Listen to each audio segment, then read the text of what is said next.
Bienvenidos nuevamente al espacio de la Boutique del Libro, al living de los escritores, como lo estamos llamando últimamente, junto con Archivo Cultural. Hoy tenemos un invitado de lujo con respecto a lo que es nuestra cultura, Carlos Dante Ferrari, un conocedor de toda la cultura y de todas las costumbres de la zona, y que ha sabido plasmarlo en novelas y en diferentes tipos de escritos y poemas que pone al alcance de todos. En esta fecha tan emblemática para Puerto Madryn y para Chubut, qué mejor visita que Carlos Dante en nuestra librería. Bienvenido, Carlos. Muchísimas gracias, Mariana, por la invitación. Me siento muy cómodo y contento de estar con ustedes. La idea de compartir este espacio con nuestros escritores, los escritores de la provincia, es que ustedes nos cuenten y hagan conocer y pongan al alcance todos, más allá de los libros, ¿no? ¿Cómo empieza esta pasión? Sos abogado, pero bueno, sabemos que te dedicaste desde muy chico a la literatura. ¿Cómo fue?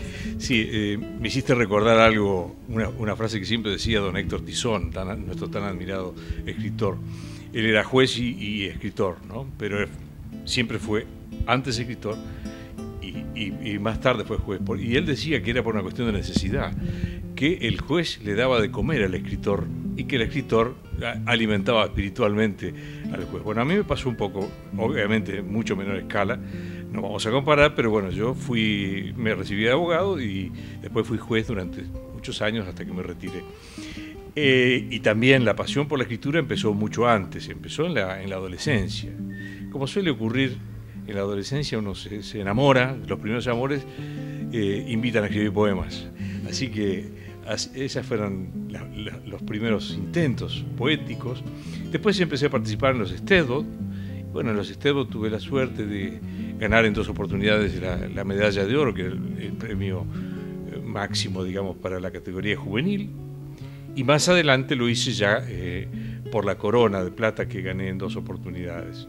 Perdón que te interrumpa, sos de Gaiman y tenés... Soy nativo de Gaiman. Estás muy ligado a la cultura galesa. Desde ya, porque en realidad soy nativo de Bringuín, que es una zona de chacras aledaña a Gaiman. Nací ahí a pocos kilómetros del pueblo. Y mi familia materna yo vengo a ser descendiente de John Thomas Jones, uno de los rifleros de Fontana, que fue una de las cosas que me invitó en su momento a escribir la historia de los rifleros y de la colonización, ¿no?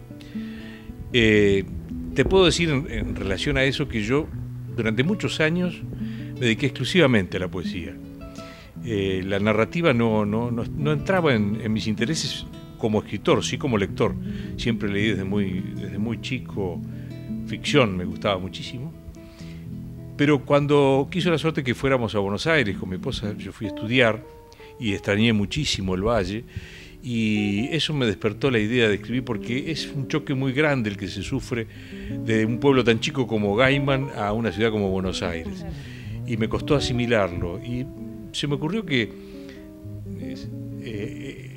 eso le debía pasar a mucha gente del interior. Fue un buen refugio la literatura. Claro, y entonces ahí escribí la primera novela, tenía 24 años, la escribí en 3 meses, levantándome muy tempranito a la mañana antes de salir para la facultad y el trabajo. Y una novela que quedará inédita, como siempre pasa con las óperas primas, ¿no? Porque era un poco cándida, si se puede decir, ingenua, ¿no? Hablaba de lo que es el choque emocional para alguien que en este caso era al revés, alguien que se iba de Buenos Aires al interior y en el interior descubría que existía otra clase de gente con mucha espiritualidad, con otros tiempos de vida y todo lo demás. Después, durante mucho tiempo seguí con poesía, y cuando volvimos acá fue cuando volví a participar en los Stedbod, como te decía. Bueno, tuve esas lindas satisfacciones, pero seguía yo ya interesado en la idea de escribir algo sobre la historia de la colonización galesa. Y esto era en particular porque hemos visto durante tantos años, por ejemplo en Estados Unidos, como toda la época colonial, la conquista del oeste, todo dio motivo a mucha literatura y a mucho cine. Y yo siempre me preguntaba, ¿cómo puede ser que no haya una novela, no haya una película sobre la colonización galesa de Chubut, que tanta riqueza en historias y en sacrificios y en hazañas tiene? Así es que un día se me ocurrió escribir El riflero de Foss Hallen. Y tenías caudal de información, porque sí, estaban en la familia los datos. Estaban muchos datos en la familia y tengo la suerte de que mi esposa es una gran lectora de la historia, que tiene una muy linda biblioteca. Así que todo lo que el material histórico que estaba a mano lo utilicé para hacer una reseña previa, para tener una guía, porque la idea era escribir ficción, pero con total apego a la realidad de los hechos. Había que inventar un personaje de ficción que atravesara por todos esos hechos sin modificarlos. Y así nace el riflero, ¿no? Alguien que nace, digamos, con un pie en Gales y otro pie en la Patagonia, y que vive aquí todo el contacto con los pueblos originarios, con las inundaciones, con todo lo que se vivió en aquella época. Y bueno, esa novela la envié a un concurso de La Nación, el Premio de La Nación, en el año 2001, y salió entre las 5 finalistas, así que como en la categoría Revelación. Así que bueno, después de publicarla en castellano, al poco tiempo me entero de que de la Biblioteca Nacional de Aberystwyth, en Gales, se habían interesado en la obra, la habían mandado a pedir. Un escritor galés y dramaturgo, Gareth Miles, viajó a la Argentina con la intención de contactar conmigo para ver si estábamos de acuerdo en que la tradujera al galés, cosa que por supuesto le dije que sí. Se tradujo, se publicó en Gales en el año 2004, fue declarada la novela del mes en julio de 2004, y al poco tiempo recibí la visita de otro galés, David Morgan, esta vez con la idea de traducirla al inglés. Que fue hace poco. ¿No? En realidad fue hace como 5 años que ocurrió esto. Y yo le dije que sí, pero yo no podía pagarle una traducción. Entonces, él la hizo de todas maneras porque estaba encantado con la historia. Y bueno, finalmente decidimos publicarla. Este año salió publicada en la Argentina y salió publicada en Gran Bretaña, pero en formato digital, como ebook, que se distribuye por Amazon, la edición en Kindle, ¿no? Pero este año estuviste en la Feria del Libro presentando. Estuve en la Feria del Libro presentando la edición en papel aquí en la Argentina. Así que... ¿Alguna vez pensaste que podías llegar tan lejos con esta novela? ¿Si tuviste la verdad, alguna vez alguna duda cuando la escribías? Yo nunca creí, porque la escribí con el corazón, pero veo que ha pegado sobre todo muy bien en el segmento juvenil. Se está utilizando mucho como libro de texto de lectura, y porque combina un poco la historia y la literatura en varios colegios secundarios y eso. Y el hecho también de que tiene su parte de aventuras, porque aparece por allí Butch Cassidy y todo lo demás, que fue un poco la nota de color que había que introducir, porque además, obviamente que tuvimos la visita de Butch, de su pequeño grupo, Corneta Place, y no me acuerdo en este momento el nombre del acompañante, que se radicaron en Cholila, y Sundance Kid era el acompañante, que después conocimos nosotros porque a raíz de eso me invitaron a un simposio internacional sobre los bandoleros norteamericanos que se realizó en Cholila, y ahí conocimos a un descendiente de Sundance Kid, que había descubierto su identidad por casualidad. Una historia muy, muy interesante, no viene al caso contar ahora, pero a veces la literatura te conecta con esas cosas, ¿no? Que son también medio novelescas. Lo bueno que tiene de estar acá es que estás como in situ con los personajes, ¿no? Seguro. Que van apareciendo, te van aportando datos. Sí, y están apareciendo siempre cosas nuevas.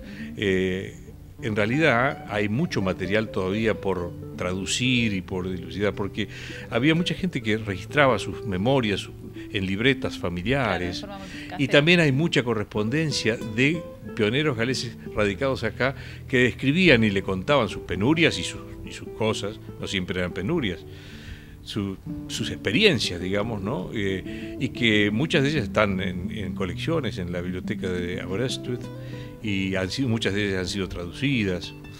Así que, y después también desde lo poético también seguí en contacto. Ahí hay un libro que se llama Silencios Desatados, que tiene en la última parte los poemas enviados a los Stedbos, ¿no? Y también en novela seguí escribiendo algo de novela. ¿Qué es lo que más te gusta, la poesía o la parte del novelada? Son dos cosas diferentes. No, yo no puedo prescindir de una y de otra. Yo no soy muy lector de poesía. Soy exigente me gustan los clásicos en poesía. Me cuesta mucho leer lo que llaman la poesía moderna, esta poesía que a veces, en ese afán de ser tan innovadores, se olvidan de los puntos, las comas y utilizan a veces imágenes demasiado abstractas. A mí me gusta la poesía que va directo al corazón. Yo creo que la poesía, si tiene que pasar por un proceso intelectual de comprensión, ya deja de emocionar, ¿no? De hecho, con esa motivación nació tu poesía, ¿no? Sí, en realidad es así, a nivel emotivo. Y con esta literatura, ¿qué te pasa? ¿Tenés la necesidad de contar la historia? O sea, por ejemplo, con El Riflero. Claro, son historias que uno lleva muy dentro del corazón, pero a veces hay otros disparadores, porque en el caso, por ejemplo, ahí hay una novela que se llama Visiones en la Torre. Sí, esa le guardaba un lugarcito especial, tiene como una mística. ¿Hay algo? ¿Qué pasó con esa novela? Esa novela tuvo un disparador de lo más increíble, porque estábamos en la Torre de Londres con mi esposa, estábamos recorriendo ese sector de celdas tan lúgubres, donde, bueno, sabemos que ahí en esas celdas murieron personajes célebres, ¿no? Estuvo Tomás Moro, bueno, y hay instrumentos de tortura y todo, porque fue cárcel, bueno, tuvo distintas funciones la torre a lo largo de los siglos. Y en un momento determinado, yo miro hacia uno de los patios interiores por un ventanuco y veo como una visión, una escena medieval de soldados, mujeres colgando ropa, cocinando.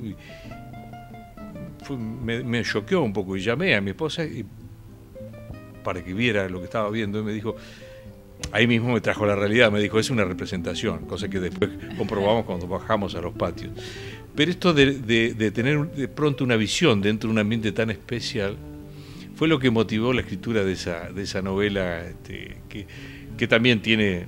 Es una novela de ficción. Es una novela de ficción, que son dos, digamos, prisioneros que están en una celda, y uno de ellos tiene la capacidad de inducir hipnóticamente a regresiones en la vida, que le permiten al otro descubrir cosas de un pasado que no imaginaba y que los hermana de alguna manera.